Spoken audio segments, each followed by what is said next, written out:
ও দুনিয়াবাসী, মৃত্যু থেকে তোমরা যেখানেই পলায়ন করো না কেন, মৃত্যু তোমাদের সাথে সেখানে গিয়েই নিজেই মোলাকাত করবে, সাক্ষাৎ করবে। তুমি ডাকতে হবে না, মৃত্যু নিজেই আসো, মৃত্যু নিজেই আসো।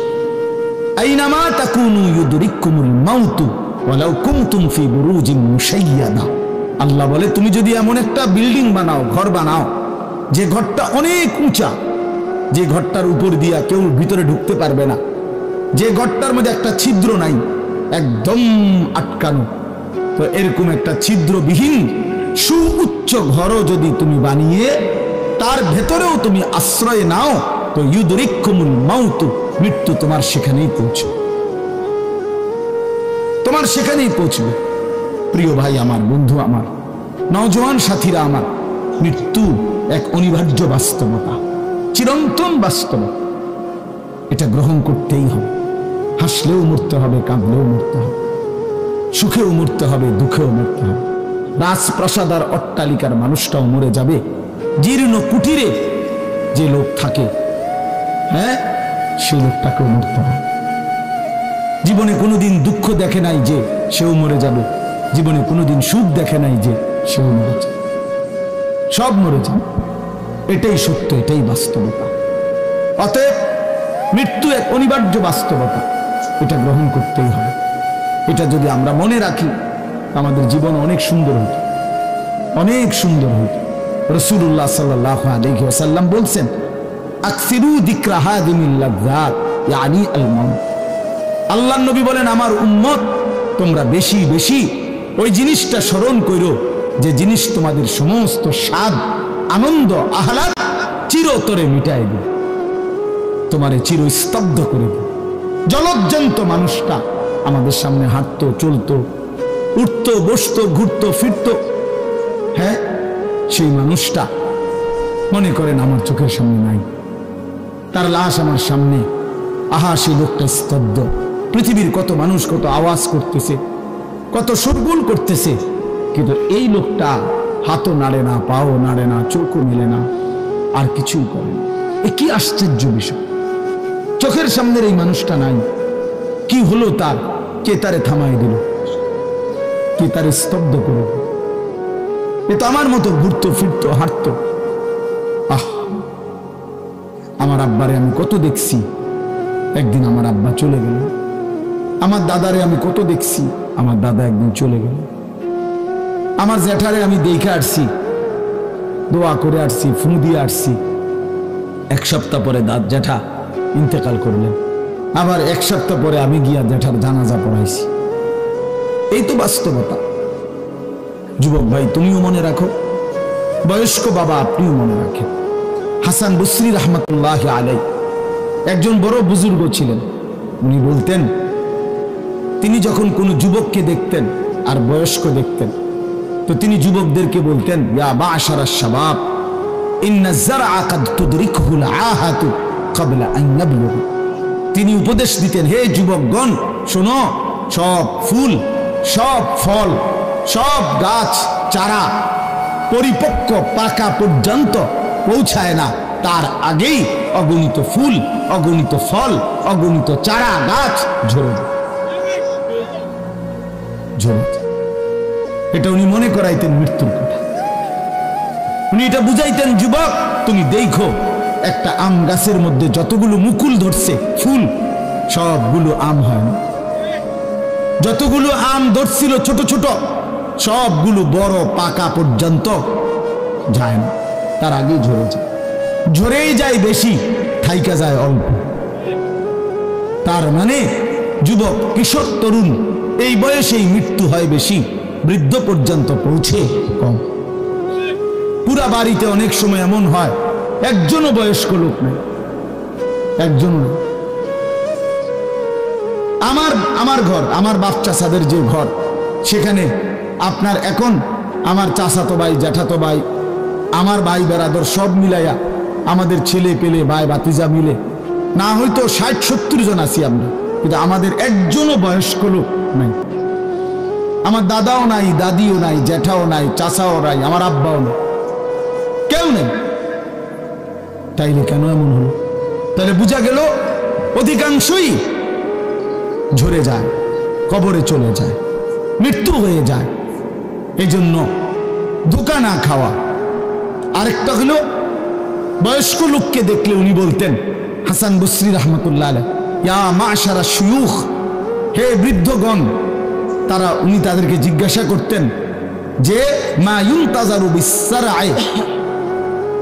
ইযা বালাগা, যখন কোনো ফসল পাইকা যায় তখন আর বাকি থাকে কি?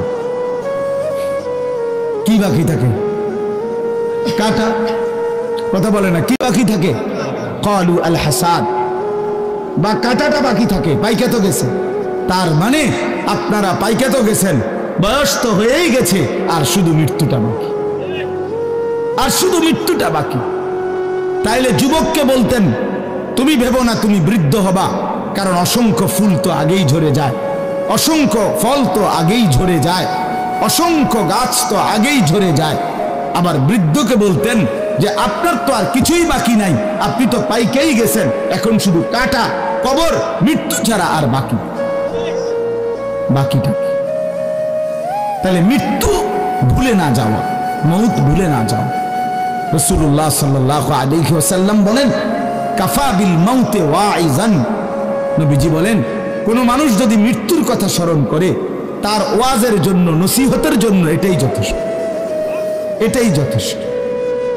আমরা কিতাবে পড়ছি, হযরত ওমর রাদিয়াল্লাহু তাআলা আনহু, এত বড় সাহাবী, উনি বলতেন, কুল্লা ইয়াউমিন ইউকালু মাতা ফুলান মাতা ফুলান ওয়ালা বুদ্দা মিন ইয়াউমিন ইউকালু মাতা ওমর। তিনি বলতেন, হায় শোনো, প্রতিদিন ঘোষণা হয় আজ অমুকের মৃত্যু হলো, অমুকের মৃত্যু হলো, অমুকের মৃত্যু হলো।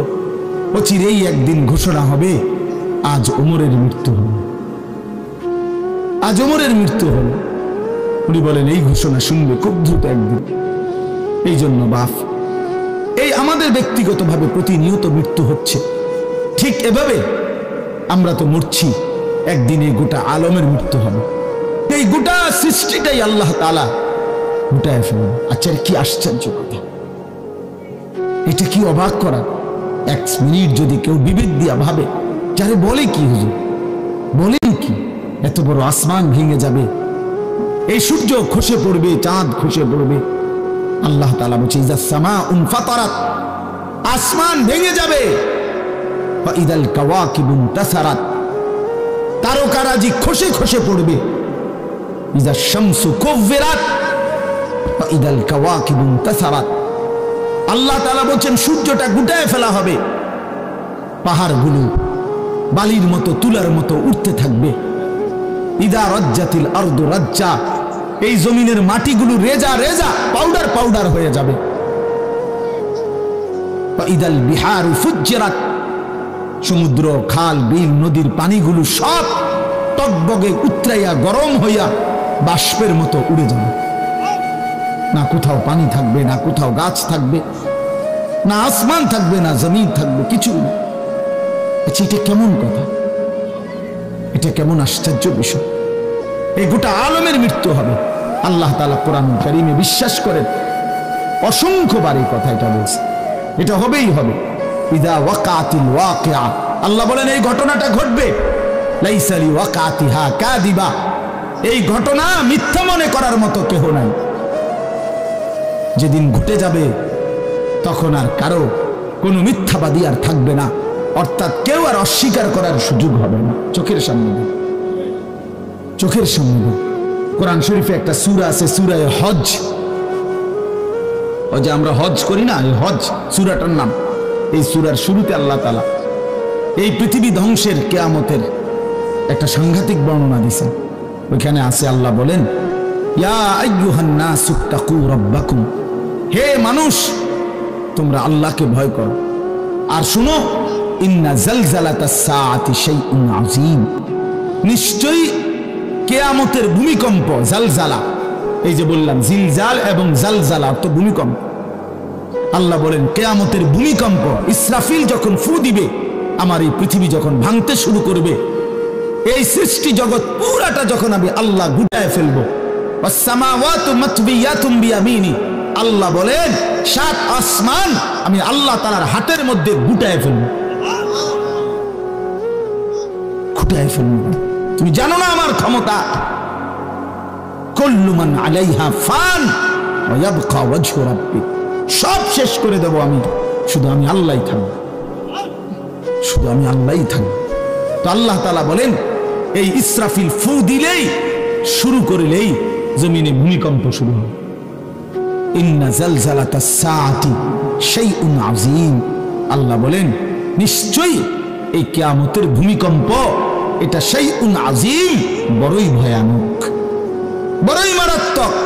কারণ দুনিয়ার ভূমিকম্প 1 নাম্বার হলো বর্তমানের ভূমিকম্প কখনো 30 সেকেন্ড, কখনো 40 সেকেন্ড, কখনো 47 সেকেন্ড, 50 সেকেন্ড, এই সেকেন্ড সেকেন্ড মিনিট 47 মিনিট নি ভূমিকম্প হয়।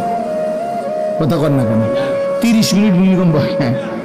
30 মিনিট ভূমিকম্প হইলে আপনি 14 গোষ্ঠী থাকবেন।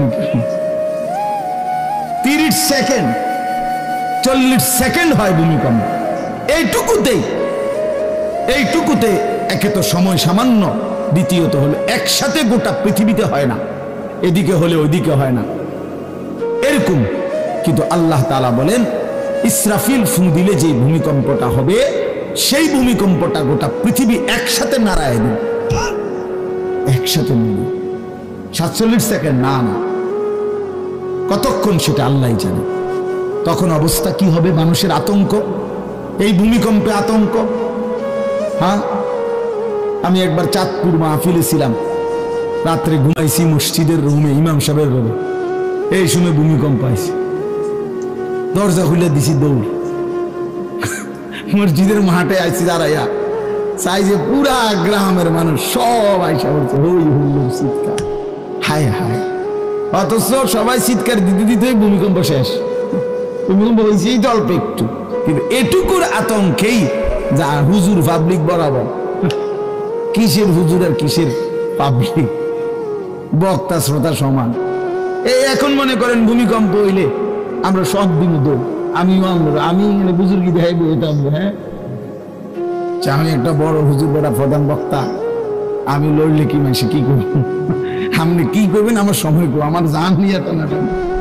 এই জন্য বাপ শুধুমাত্র কবরের বিষয়টাই তো সাংঘাতিক, আখিরাত তো পড়ে। শেষ ব্যক্তিটাও যদি কবরে থাকতে হয় 40,000 বছর, তো এখনকার মানুষগুলো আছে কত কাল। এই যার কবরে আযাব হচ্ছে, আহা বাপ, সে কি পরিমাণ কষ্ট পাচ্ছে। ভাই ভাই, কবরবাসীদের রুহের মাগফিরাত। আরে ভাইয়া, একবার চোখ বন্ধ করে 1 সেকেন্ড ভাবেন, আজ আমরা যাদের রুহের মাগফিরাত কামনা করলাম, এই 20 বছরের ব্যবধানে, 30 বছরের ব্যবধানে, 10 বছরের ব্যবধানে, 50 বছরের ব্যবধানে, আবার এর পরের লোকেরা আমাদের রুহের মাগফিরাত কামনা। এটা কি পরিমাণ বাস্তবতা, কি পরিমাণ বাস্তবতা! এটাকে অস্বীকার করার, না বুঝার কিছুই নাই, মৃত্যুকে না বুঝার কিছুই নেই। কারণ এত বেশি জলজ্জান্ত আল্লাহ তাআলা এটা আমাদের সামনে দেখাইছেন, এত মানুষের মৃত্যু আল্লাহ আমাদের সামনে দেখাইছেন, এটাকে অস্বীকার করার, না বুঝার কিছুই নেই। তো চলেন, এরপরে আল্লাহ তাআলা ইসরাফিলকে আবার জীবিত করবেন। জীবিত করে আল্লাহ তাআলা ইসরাফিল আলাইহিস সালামকে বলবেন, ইসরাফিল আবার তুমি সিংহায় ফু দাও। এইবার যখন সিংহায় ফু দিবে, তখন ইসরাফিল আলাইহিস সালামের এই দ্বিতীয় ফুতে আবার ভূমিকম্প শুরু। আবার কি শুরু হবে? ও মাঝখানে ভাই, ওই ছেলে অপদার্থ, কথা বলো না, হাসাহাসি করো না, কারো কথা বাকি থাকলে, দুষ্টামি বাকি থাকলে উঠে চলে যাও, বাহিরে আলাদা জায়গা আছে। গাফেল সন্তান কোনো কিছুতেই যাকে কোনো আসর করে না। আহা, আপনারা জানেন না, আপনাদের এক এক ছেলের অবস্থা হলো কলিজাটা পাথর হয়ে গেছে, কোনো কিছুই তার কলিজা নাড়ায় না। এত শক্ত জানোয়ার যে খোদার 365 দিনে কোনো দিন ফজরের নামাজ পড়ে না, একদিনও না। মানুষের বাচ্চা এত বড় জানোয়ার হয় কেন? আরে তুই কোন মানুষের বাচ্চা? তুই কোন মার দুধ খাইলি? নাফরমান। কেমনে মানুষ হইল? এটা কি ধরনের মানুষ? একদিনও নামাজ পড়ে। ছি ছি ছি ছি ছি, মুসলমানের বাচ্চা এত বড় জানোয়ার হয় কেন? কোনদিন নামাজ পড়ে না, 6 মাসে 9 মাসে কোনদিন বলতে পারবে না নাফরমান কোনদিন 5 ওয়াক্ত নামাজ পড়ছে কিনা। হায় হায়, এত বড় অসভ্য। মায়ের সন্তান হয় কেন? বাবার সন্তান হয় কেন? চিন্তা কর, কোনো কিছুই ছেলে পেলেদের হালাত হলো এই পরিমাণ লাগাম ছাড়া। কিসের মা কিসের বাবা, কে তার মা কে তার বাপ, কে কি তার ধর্ম, তার আল্লাহ কে, তার রসুল কে, তারে বানাইছে কে, আসছে কোত্থেকে, কেন আসছে, কি করতেছে, কি করছে, কিচ্ছুর খবর নেই। কিচ্ছুর খবর। আসে, হাঁটে, বুট খায়, বন খায়, মোবাইল টিপে, খারাইয়া মতে, বইয়া মতে, বন্ধু বান্ধবদের সাথে আড্ডা দেয়, মেয়ের পিছনে ঘুরে, অসভ্য অশ্লীল কথাবার্তা বলে। এটা কি একটা জিন্দেগি হলো? ভেবে দেখেন। উফ, কোন সুস্থ স্বাভাবিক মানুষ এমন হয়? বলো ভাইয়া বলো।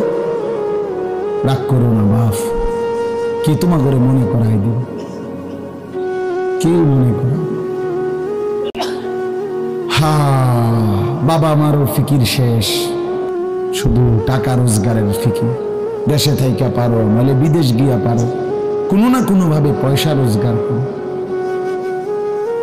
টাকা রোজগার করলে মা বাপ খুশি, টাকা রোজগার না করলে মা অখুশি।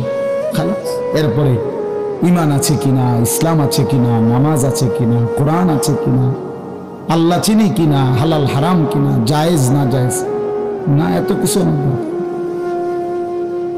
ফুতের জিগায়ও না যে ফুত কামাই যে করতেছ, কি হালাল কামাই করো না হারাম না, এত কিছুর দরকার কি? টাকা দিতেছে, খাইতেছে, ঘুমাইতেছে, বিল্ডিং করতে আসে, জমি কিনতে আসে, আপেল মালটা খাইতেছে। এক ছেলে আমারে নিজে বলছে, আমি সবার ব্যাপারে বলি না, এক ছেলে আমারে নিজে বলছে, হুজুর আমি একটা দেশের নাম বলছে, যেই দেশে আমার কর্মটা ছিল, চলে আসছে ওই দেশ থেকে। আমার বলছে, হুজুর আমার কর্মটা হলো এই, মদের বার, মদের হোটেলে নারী পুরুষ উলঙ্গ জিনাবে বিচার করে, আমার দায়িত্ব শুধু পাশে দাঁড়িয়ে মদের বোতল নিয়ে দাঁড়ায় থাকা, যতবার তারা চায় অতবার তাদেরকে মদ গ্লাসে ঢেলে দেওয়া, তাদের হাতে তুলে দেওয়া। এর বিনিময়ে আমার মাসে বেতন 2 লাখ টাকা। মুসলমান মুসলমান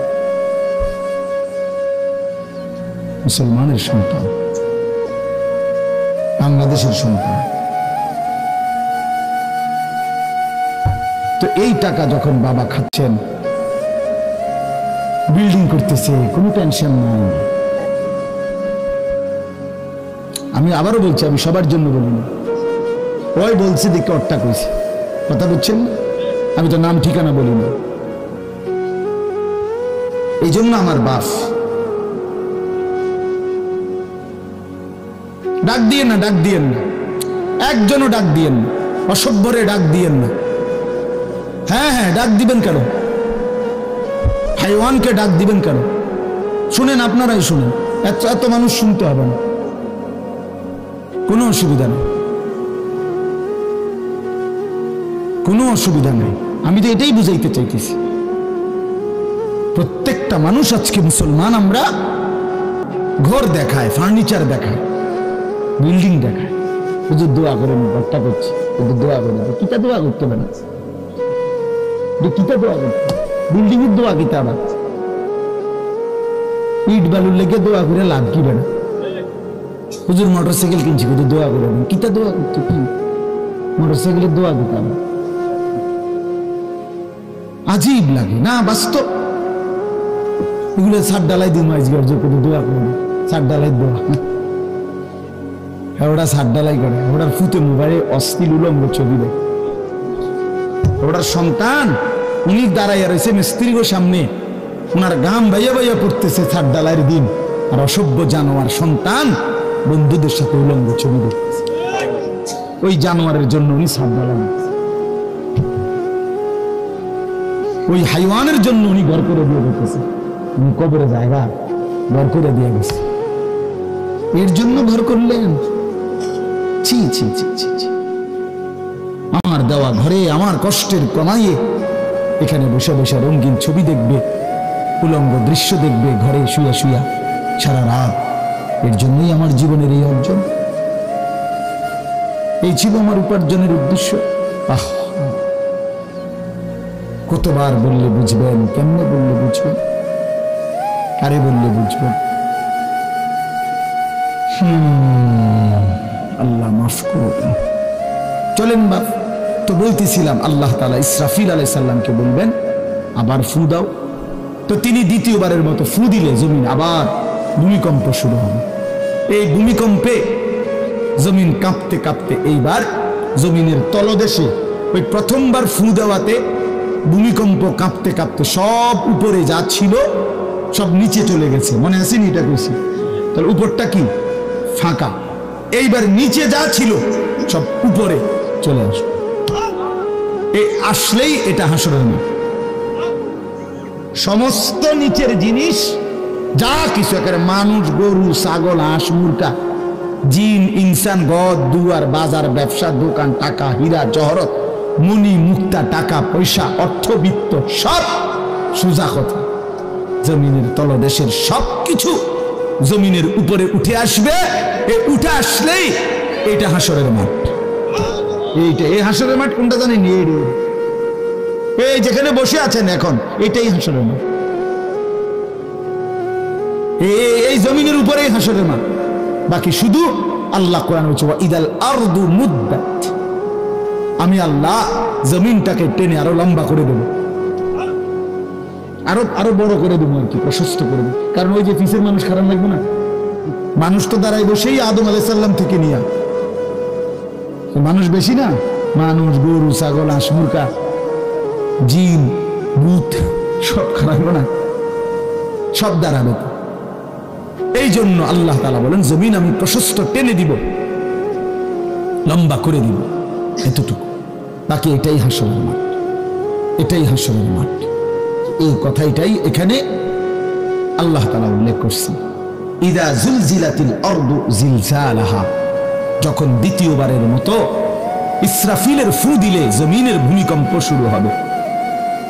ওয়া আখরাজাতিল আরদু আসকালাহা, আল্লাহ তাআলা বলেন তখন জমিন তার তলদেশে যা ছিল সমস্ত জমিনের তলদেশে, এগুলো এতদিন জমিনের বোঝা ছিল, বোঝা মানে মাটির নিচে, এগুলো সে মনে যেন ফুজা কান্দে লইছে।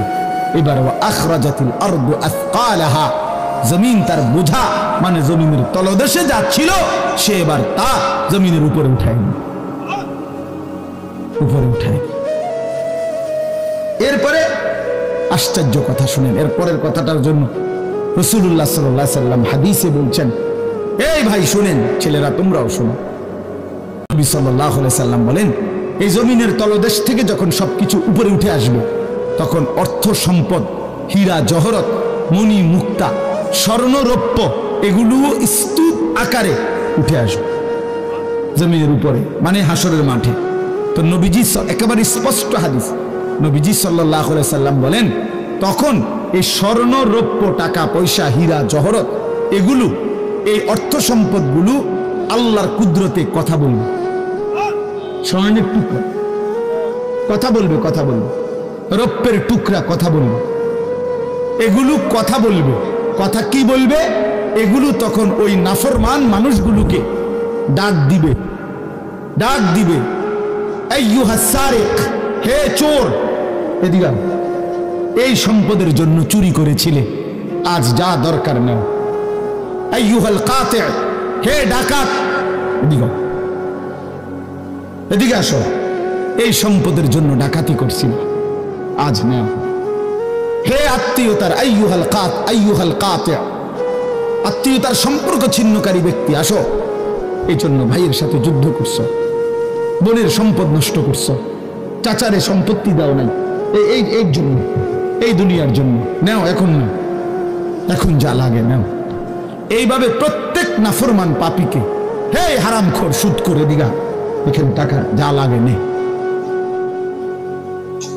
বাটপার, এখান থেকে টাকা নে, কি পরিমাণ টাকা দরকার ছিল নে।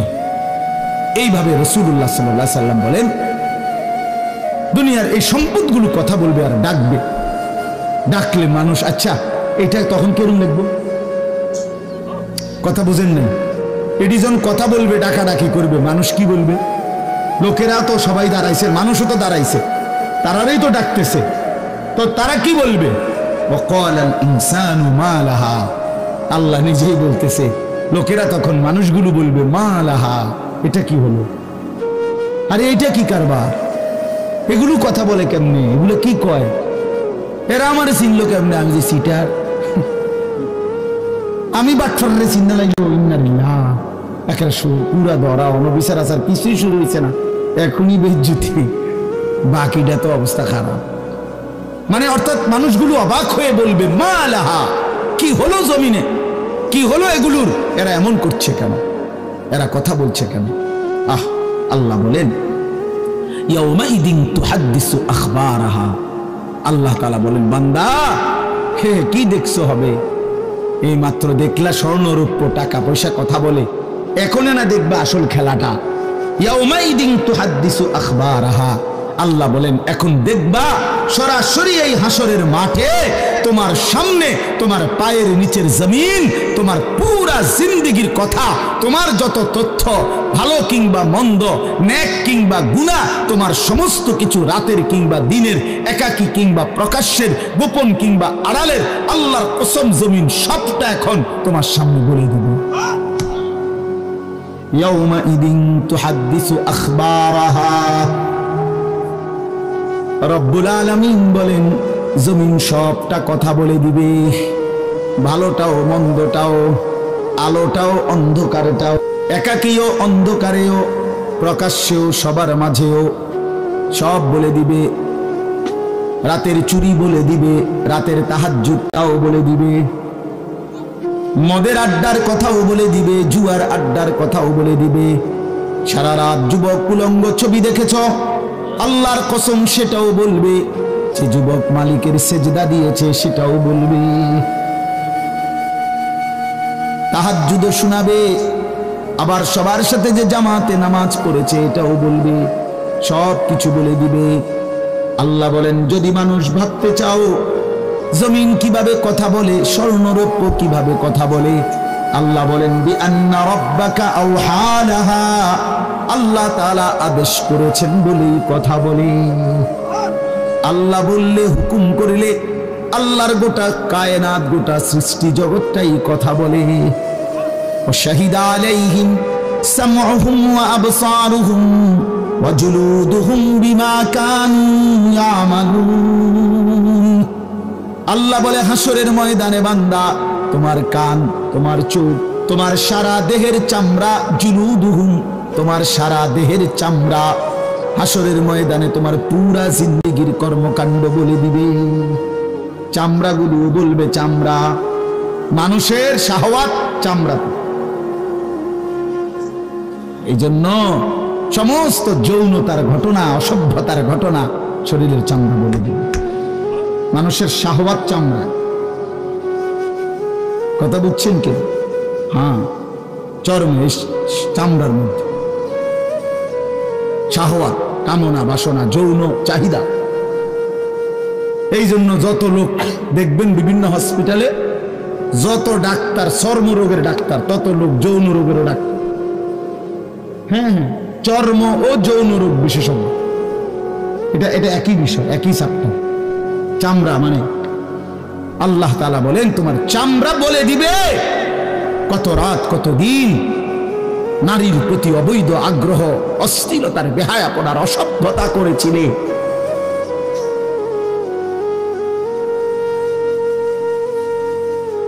হায় হায়, বিআন্না রাব্বাকা আওহা লাহা, আল্লাহ বলেন আমি আল্লাহ হুকুম করেছি বলে কথা বলে। এই জন্য আল্লাহ হুকুম করিলে চামড়াও কথা বলে, কানেও কথা বলে। এখন কি কানে কথা বলে? কিন্তু সেদিন বলি চোখেও কথা বলে। এখন চোখ কথা বলে? মানে সবকিছুর জবান খুলবে, সবকিছু। আপনারা বলেন, আমরা তো মনে করি জিহ্বায় কথা বলে না, জিহ্বায় কথা বলে না, আল্লাহর হুকুম হইলে কথা বলে। নাহলে যে লোক বোবা তারও তো জিহ্বা আছে, আছে না? তো সে কথা বলে না।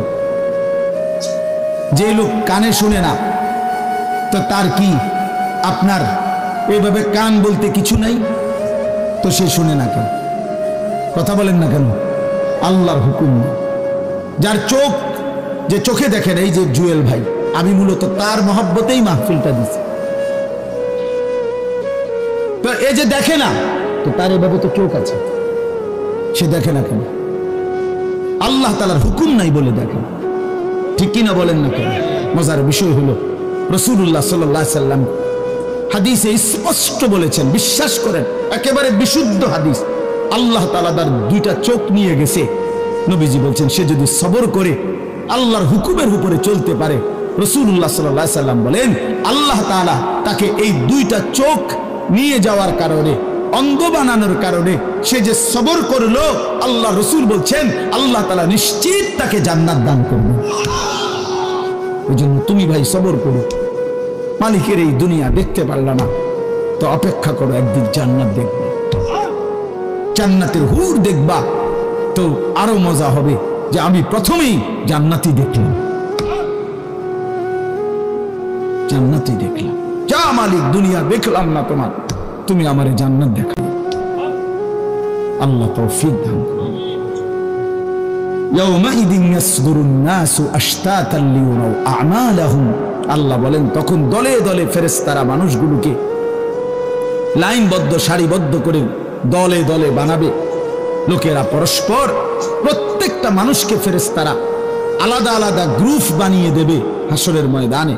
তখন প্রত্যেকে এই গ্রুপে গ্রুপে, দলে দলে লিয়ুরাউ আ'মালাহুম, নিজেদের আমলনামা, নিজেদের আমল দেখবার জন্য সামনে এগিয়ে যাবে। অর্থাৎ প্রত্যেককে তার আমলনামা দেখবার জন্য, দেওয়ার জন্য নির্দিষ্ট জায়গায় নিয়ে আসবে।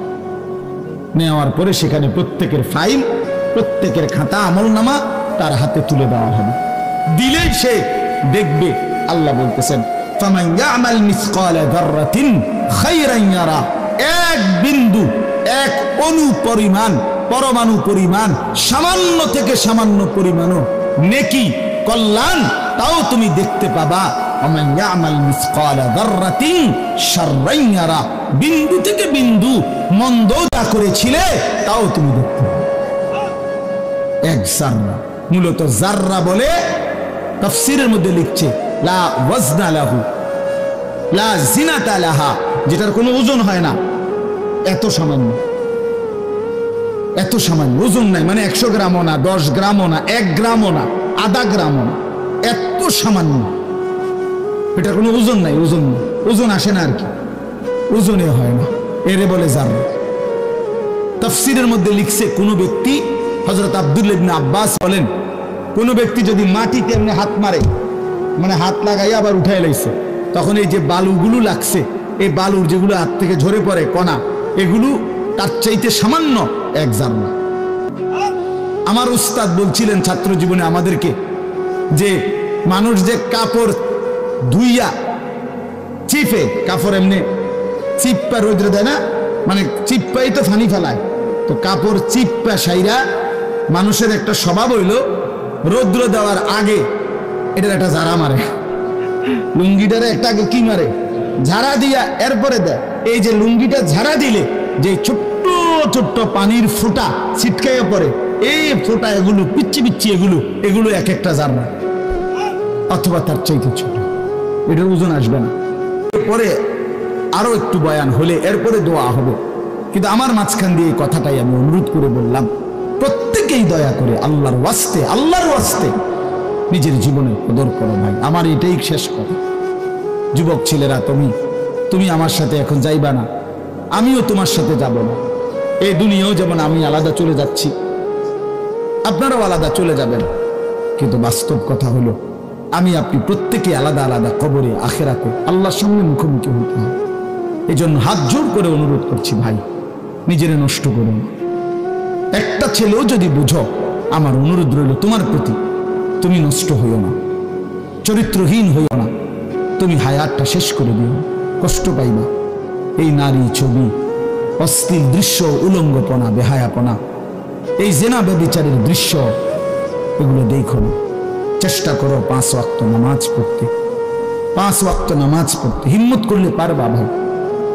পেশাব পায়খানার পরে টয়লেট পেপার ব্যবহার করো, পানি ব্যবহার করো, দেখবা শরীর পবিত্র থাকলে আল্লাহর ইবাদত করতেও মন চায়। মূলত মানুষ অনেকের যাদের নামাজ ছুটে যায় তাদের একটা বড় কারণ হলো তার শরীর অপবিত্র, শরীর নাপাক। আর নাপাক দেখে নেক কাজের তামান্না, আগ্রহ জাগে না। এই জন্য এই যে পেশাব করে পানি নেয় না, টয়লেট পেপার ব্যবহার করে না, এই অসভ্য এই কারণে নামাজ পড়তে চায়। বাস্তব কথা, এর তখন আর হায়া লজ্জা থাকে না। এই জন্য সবাই বলেন ইনশাআল্লাহ নামাজ পড়ো, নিজেদের স্ত্রী কন্যা বোনকে পর্দা পশিদায় রাখতে চেষ্টা করেন। যে মেয়েটার পর্দা নাই, যে মহিলার পর্দা নাই, বিশ্বাস করেন যে তার নিজের ইজ্জত, নিজের কদর, নিজের সতীত্ব, নিজের পর্দার কদর বোঝে না, এটা কোনো নারী না, এটা কোনো মহিলা না, এটা প্লাস্টিক জাতীয় কিছু হইত। এটা এক ধরনের প্লাস্টিক, এটা এক ধরনের অসভ্য। যে নারী বেপর্দা, যেই মেয়ে দুশ্চরিত্র, যেই মেয়ে চরিত্রহীন, যেই মেয়ে বেহায়ার মতো চলে, সে শুধু নিজের ক্ষতি করে না, সে একটি সমাজ নষ্ট করে, একটি মহল্লা শেষ করে। এই আগুন সারা মহল্লায় জ্বালায়া দেয়, তার রূপের যৌবনের আগুন জ্বালায়া অসংখ্য যুবকের জিন্দেগি নষ্ট করে। এই জন্য ওই জানোয়ার মনে রাখতে হবে, ওই অসভ্য নারী যতগুলো ছেলে তাকে দেখে অবৈধ কামনা বাসনা করছিল, এই সমস্ত যুবকের সমপরিমাণ গুনাহ ওই অসভ্য মেয়ে, ওই নর্তকী, ওই ব্যভিচারিণী নারী তাকে ভোগ করতে হবে। এত সোজা না। এই জন্য বাবাদেরকে বলি, ছেলেদের দিকে কদর করেন, মেয়ের দিকে নজর দেন, স্ত্রীর দিকে নজর দেন। ওই খাট পালং দেখাইয়েন না, বিল্ডিং উল্ডিং দেখাইয়েন না, ইতান দেখাইয়া লাভ নেই।